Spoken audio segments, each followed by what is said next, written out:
अशोक जी, लगातार विपक्ष सवाल उठा रहा है। पहले कांग्रेस ने सवाल उठाया, फिर शिवसेना ने भी सवाल उठाया। पहले चीन को जवाब देना है सरहद पर, या पहले विपक्ष को जवाब देना होगा? जवाब देना है। मेरे ख्याल से ये जो विपक्ष सवाल उठा रही है, बहुत ही इररिस्पॉन्सिबल उनका काम है। मेरे विचार से इस समय पर उनको बिल्कुल बिना किसी प्रश्न पूछे कहना चाहिए, हम सरकार के साथ हैं, हम सेना के साथ हैं। क्योंकि देखिए, इसी बात का जो हमारे यहाँ पर अंदरूनी अगर फूट पड़ रही है, अंदरूनी जो भी एनर्जी है गवर्नमेंट की, जो उसको एक्सपेंड करनी चाहिए, जो कैसे चीन का जवाब दिया जाए, कैसे उसके विरुद्ध काम किया जाए, कैसे और देशों के साथ हम मिलकर बात करें, उनको बताएं, वो सारा जो एनर्जी है वो अपनी डोमेस्टिक कंस्टिट्यूएंसी को डील करने में, अपनी डोमेस्टिक ऑपोजिशन को डील करने में लग जाता है।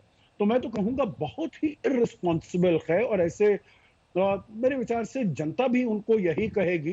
देखिए, जो उनको जवाब चाहिए, विदेश मंत्रालय से एक वक्तव्य आ गया है कल, भारतीय सेना का एक वक्तव्य आ गया है कल, और इससे आगे उनको क्या चाहिए? अब जो प्रधानमंत्री के मुंह से वो क्या सुनना चाहते हैं, मैं तो बहुत अचंभित हूं, आश्चर्यचकित हूं।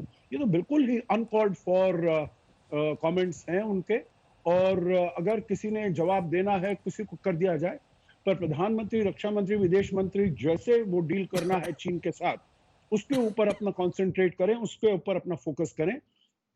और जो आपके एक्सपर्ट्स ने अभी भी बताया है, पैनलिस्ट ने बताया, मेरे ख्याल से वही तरीका है। परंतु इसका मल्टी प्रोंग्ड अप्रोच होना चाहिए। ये नहीं जो केवल उसी स्थान पर हम करें, परंतु और जगह है, 3488 किलोमीटर का हमारा बॉर्डर है, उसमें हमारी बहुत सी ऐसी जगहें हैं जहां पर हमारा एडवांटेज है, हमारी स्ट्रेंथ है, हम वहां पर इंक्लूड करें। मेरे विचार से ये सब बातें, मेरे विचार से ना तो हमारे डिफेंस एक्सपर्ट्स, ना मुझे कहने की आवश्यकता होगी, ये भारतीय सरकार है, सेना है, सीडीएस है, सभी अपने जो सेना प्रमुख हैं उनको सब पता है ये, और वो इसके बारे में जरूर विचार कर रहे होंगे जो इसको कैसे किया जाए। वहां पर तो मुंह तोड़ जवाब दिया है और देना पड़ेगा, उनको बाहर खदेड़ना पड़ेगा वहां से। परंतु और जगह पर कैसे हम कर सकते हैं, कब्जा कर सकते हैं, जिससे tit for tat, quid pro quo उनके साथ हम कर पाए आगे चलते हुए। और भी हमारे पास बहुत हमारे पास अस्त्र हैं, जैसे ट्रेड का है, व्यापार का है, और वो चाहते हैं उनको इकोनॉमी को अपने ऊपर करना है और उनको अपना एक्सपोर्ट बढ़ाना है। और सबसे ज्यादा करीब दूसरे नंबर पर जो है, जो ट्रेड सरप्लस है उनका, वो भारत के साथ है अमेरिका के बाद। इसके ऊपर हम विचार कर सकते हैं।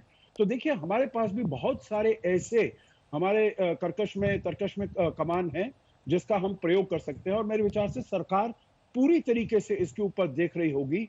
मेरे विचार से हमको सरकार के ऊपर विश्वास करना चाहिए, जो भारत के हितों का, भारत की संप्रभुता का पूरी तरीके से सुरक्षा करेगी। अभी तक जो किया है मेरे विचार से बिल्कुल ठीक किया है, आगे भी ऐसा ही होना चाहिए। और जो ऑपोजिशन है, ठीक है, उनको सवाल उठाने का उनको हक है, परंतु उनको रिस्पॉन्सिबल होना चाहिए। इतनी रिस्पॉन्सिबिलिटी इस समय पर बिल्कुल नहीं दिखानी चाहिए। सेना का बयान इस समय दिखाना जरूरी है। सेना ने क्या बातें कही हैं, सामने रख देते हैं। 15-16 जून 2020 को जहां झड़प हुई थी, वहां से भारत और चीन के सैनिक हट गए हैं। झड़प में गंभीर तौर पर घायल हुए 17 भारतीय सैनिकों की भी मौत हो गई है, जिससे कुल 20 सैनिक शहीद हुए हैं। भारतीय सेना राष्ट्र की अखंडता और संप्रभुता की रक्षा करने के लिए प्रतिबद्ध है। नपातुला बयान सेना की तरफ से यह जारी किया गया। कमांडर जीजे सिंह, मेरा सवाल यह है कि उस परिस्थिति में जब लगातार चौतरफा सवाल उठ रहे हों, क्या देश की सरकार को सामने आकर औपचारिक तौर पर एक ब्रीफिंग कर देनी चाहिए और सारे सवालों को शांत कर देना चाहिए? देखिए, मेरा यह मानना है कि अभी गवर्नमेंट को, सरकार को एक अपनी पोजीशन क्लियर करनी चाहिए।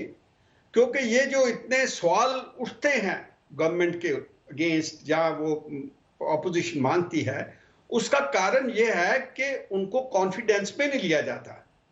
अगर हमारी ये सरकार उनके साथ पहले कोई बैठक करके उनको कॉन्फिडेंस में लेती है, उनसे बातचीत करके उनको बताती है, क्योंकि ये कोई पार्टी का मुद्दा नहीं है, ये तो नेशनल इंटेग्रिटी, सॉवरेनिटी, सिक्योरिटी का मुद्दा है।